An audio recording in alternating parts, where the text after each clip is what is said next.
Saya tidak membayangkan tongkatnya sepanjang itu. Mereka cerita bahwa tongkat ini itu diburu oleh banyak sekali kolektor. Raden Saleh tadi itu sendiri.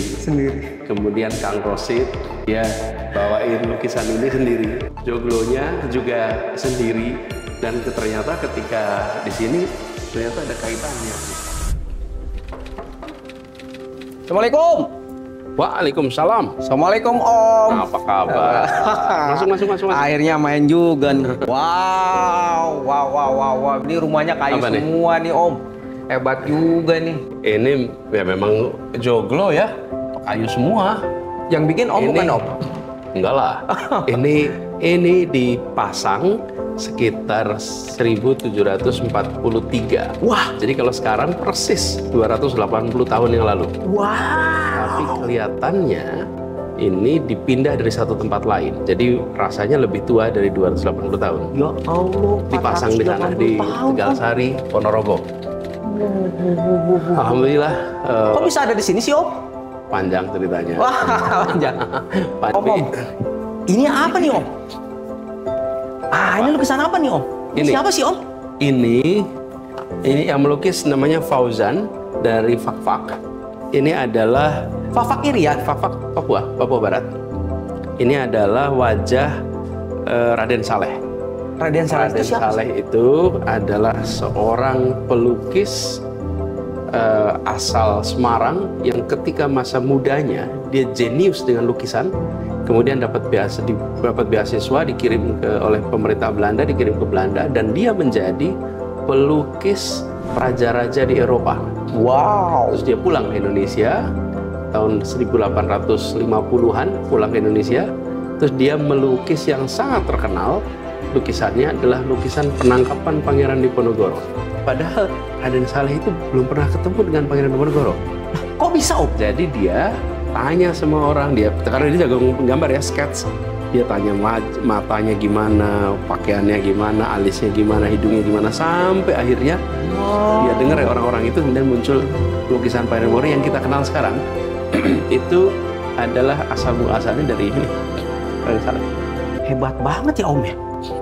Nah ini nih Om, kemarin itu kan aku lihat nih Om di Kick Andy nih. Ada sempat lukisan ini nih, dan belum sempat diceritain sama Om. Ya. Ini lukisan siapa? Coba ceritain dong Om. Jadi gini, ini lukisan ini itu dibuat oleh pelukis Rosid dari Bandung. Pelukis Rosid ini membuat lukisan ini di atas kain batik. Jadi ini sebetulnya kain ini. Ini kain batik. Ini kain. Ini batik-batiknya. Wow. Kemudian ini adalah lukisannya. Boleh dipegang nggak Om? Boleh. Ini pakai seperti pensil membuatnya. Nah, Kang Rosid ini membuat lukisan ini, kemudian beliau satu ketika ketemu dia bilang, Pak Anies, kelihatannya lukisan ini cocok buat Pak Anies. Dia bilang, alhamdulillah, terima kasih, saya pasang. Dan ternyata rumah ini tempat waktu itu pondok pesantren Tegalsari, dan Pangeran Diponegoro ya pernah belajar di Tegalsari. Wow. Jadi Tegalsari ini saya cerita tadi kan 1740-an, 43. Pangeran Diponegoro itu lahir sekitar 1780-an. Wah, nyambung ya Om ya. Jadi kira-kira 50 tahun kemudian, nah beliau termasuk pernah belajar di sini. Nah ini Pangeran Diponegoro. Jadi ini apa ya, sesuatu yang sendiri-sendiri. Raden Saleh tadi itu sendiri. Kemudian Kang Rosid juga dia nggak tahu tentang joglo ini. Dia bawain lukisan ini sendiri. Tapi jadi kayak nyambung ya. Joglonya juga sendiri, dan ternyata ketika di sini ternyata ada kaitannya gitu. Nah ini yang terakhir nih Om. Om, kita duduk aja dulu nih Om. Ini agak-agak serius nih Om. Apa nih? Om, kan kemarin ada cerita tentang tongkat Diponegoro. Nah, ceritain dong Om, itu gimana ceritanya Om? Heboh ini Om. Om. Iya, kemarin gara-gara ditanya sama Bang Andi Noya ya, jadi rame. Jadi gini, tongkat komando Pangeran Diponegoro itu disebut dengan cokro. Kalau sekarang pada nyebutnya cakra. Cokro ini itu jatuh ke tangan Belanda. Kemudian disimpan di Belanda sana. Lalu pada tahun 2014 akhir dari kedutaan Belanda datang menyampaikan bahwa tongkat ini akan dikembalikan kepada Indonesia dan akan dikembalikan kepada negara. Lalu mereka cerita bahwa tongkat ini itu diburu oleh banyak sekali kolektor. Jadi banyak sekali orang yang memburu tongkat ini. Tongkat itu ya. Karena itulah mereka sangat berhati-hati sekali di dalam menjaga kerahasiaan lokasinya, bahkan ketika datang ke sini penerbangannya, siapa yang bawa. Jadi kita semua itu nggak tahu tuh persisnya datang kapan dan lain-lain. Lalu dilakukanlah upacara penyerahan tongkat itu di Galeri Nasional.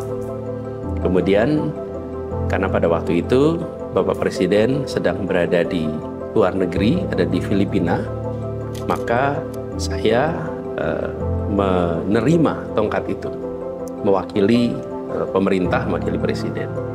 Jadi malam itu di Galeri Nasional tuh saya juga belum pernah lihat sebelumnya.